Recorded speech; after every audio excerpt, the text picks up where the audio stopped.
अस्सलाम वालेकुम फ्रेंड्स, मैं हूं आपका दोस्त मोहम्मद सजाद और आप लोग देख रहे हो Sajjad Malik vlog YouTube channel. प्यारे दोस्तों, आज की हमारी वीडियो का टॉपिक है सावन के महीने में तीतर के साथ कौन से मसले मसाइल जो हैं वो पेश आ सकते हैं। प्यारे दोस्तों, आज की इस वीडियो में हम इन चीज़ों को डिस्कस करने वाले हैं कि सावन के महीने में कौन कौन से फॉल्ट या कौन कौन से मसले मसाइल जो है काले तीतर के अंदर आ सकते हैं और वो क्यों आते हैं। क्या वो मौसम की वजह से आते हैं या वो किसी और सूरत की वजह से आते हैं या इनसे हमने बचना कैसे है। प्यारे दोस्तों, मौसम जो है वो काले तीतर की ज़िंदगी में बहुत ज़्यादा असरअंदाज होता है। यही मौसम होता है जिसकी वजह से हमारा तीतर मस्ती में लगता है और बहुत अच्छी बुलाई की तरफ आ जाता है। और यही फिर मौसम होता है जब मौसम बहुत ज़्यादा सर्द पो का महीना या सर्दियों का मौसम आ जाता है तो हमारा तीतर जो है वो मस्ती छोड़ जाता है। काले तीतर की ज़िंदगी में जो सबसे बड़ा अहम किरदार और दारोमदार है वो सारा मौसम का है, क्योंकि मौसम जो है वो हमारे काले तीतर की ज़िंदगी पर बहुत ज़्यादा असरअंदाज होता है। प्यारे दोस्तों, जैसे जैसे मौसम में तब्दीली आती है, चेंजिंग आती है, तो हमारे काले तीतर की ज़िंदगी में और हमारे इस शौक में जो है वो उतार चढ़ाव आता रहता है। दो चीज़ें जो होती हैं वो सावन के महीने में काले तीतर के अंदर पैदा हो सकती है। नंबर एक, आपका तीतर जो है वो बुलाई बहुत ज़्यादा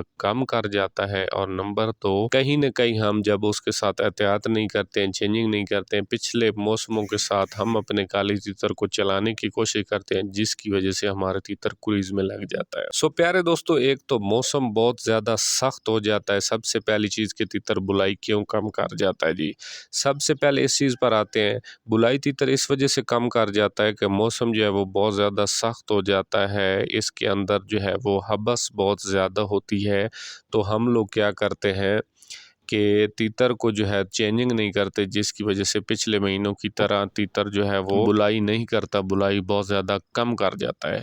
और नंबर दो जो चीज़ है, हम लोग क्या करते हैं कि पिछले सारे गर्मियों के सीज़न के हम लोग आदी हुए होते हैं। हम जो है अपने काले तीतर को फुहार वगैरह लगाते रहते हैं या उसके नीचे जो गद्दी होती है उसको गीला करते रहते हैं, जिसकी वजह से तीतर का जो जिस्म है वो बहुत ज़्यादा कच्चा हो जाता है। और कपड़ों में जब हम इसको बंद करके रखते हैं तो सावन के महीने में एक तो पहले से हबस होती है, जिसकी वजह से अचानक हमारे काले तीतर का जिस्म जो है वो कच्चा हो जाता है, और जिस्म कच्चा होने की वजह से तीतर जो है वो कुरीज की तरफ लग जाता है। ठीक है, सबसे पहला काम आपने ये करना है कि आपने अपने काले तीतर को फुहार नहीं देनी है।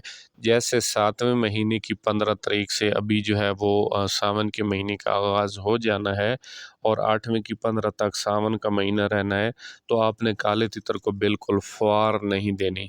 अगर आपके इलाके में या एरिया में बहुत ज़्यादा गर्मी चल रही है, बहुत ज़्यादा मौसम गर्म है, तो आप अपने तीतर की गद्दी को गीला कर सकते हैं, वो भी बाहर निकाल कर।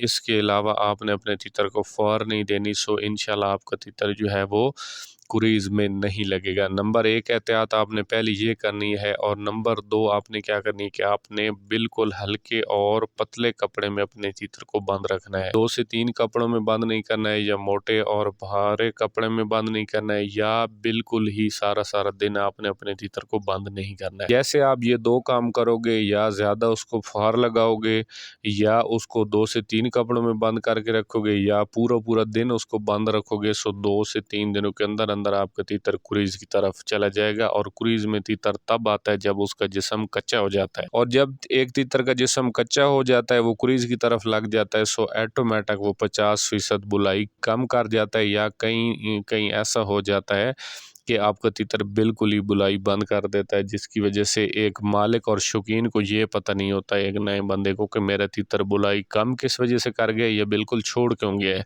हालांकि वो ये समझता कि मैं तो खुराक इसको वही दे रहा हूँ जो पहले से दे रहा था। तो भाई, खुराक और चीज़ है, लेकिन जो साथ में रखने की तरतीब और रूटीन है वो भी बड़ी असरअंदाज होती है तीतर पर। इस चीज़ का आपने बहुत ज़्यादा जो है वो ख्याल रखना है। प्यारे दोस्तों, ये तो थी कुछ सावन के महीने में काले तीतर को रखने की तरतीब और उसके साथ करने वाली एहतियात। तो ये थोड़ी सी एहतियातें जब आप करेंगे इंशाल्लाह आपका तीतर जो है वो उसका जिस्म कच्चा भी नहीं होगा, वो क्रीज की तरफ भी नहीं आएगा। और जब ये आप एहतियात करेंगे इस तरफ वो नहीं आएगा, इंशाल्लाह वो अपनी बुलाई जो है वो बरकरार रखेगा। और आवाज़ें खामखा तीतर कम कर जाते हैं सावन के महीने में, क्योंकि हबस बहुत ज़्यादा होती है, गर्मी जो है वो बहुत ज़्यादा होती है। तीतर को खामखा रखना पड़ता है कपड़ों के अंदर बंद करके, जिसकी वजह से वो बस उसको गर्मी बहुत ज़्यादा लगती है और बुलाई वो बहुत ज़्यादा कम कर जाता है। सो इसके बाद में आखिर में 1 महीना जाकर बचता है और 1 महीना फिर जो है तीतर बहुत ज़्यादा अच्छी बुलाई कर जाते हैं और आगे फिर जो है वो रातें भी ठंडी होनी शुरू हो जाती हैं और हवा भी जो है वो ठंडी होनी शुरू हो जाती है। और जैसे तीतर को ठंडी हवा लगती है सो तीतर मस्त या ऑटोमेटिक डाउन कर जाता है। कुछ अच्छे तीतर होते हैं जो 10वें महीने के एंड तक जो है वो बुलाई स्टार्ट रखते हैं, वरना बहुत से तीतर जो होते हैं वो नरम और नाजुक नफीस होते हैं तो मस्तियाँ तोड़ जाते हैं। सो आज की वीडियो में इतनी की मालूमात थी। मैं उम्मीद करता हूँ कि वीडियो जो आपके लिए एक बहुत ज़्यादा पसंदीदा वीडियो साबित होगी। सो भाई लास्ट में हमेशा की तरह आपसे एक ही रिक्वेस्ट है कि चैनल पर फर्स्ट टाइम है तो चैनल को सब्सक्राइब कर दें, वीडियो को लाइक और शेयर कर दें, बेल आइकन को प्रेस कर दें ताकि नेक्स्ट आने वाली वीडियो का नोटिफिकेशन जो है वो बआसानी आपको अपनी मोबाइल स्क्रीन पर वसूल हो सके। अस्सलाम वालेकुम, अल्लाह हाफ़िज़।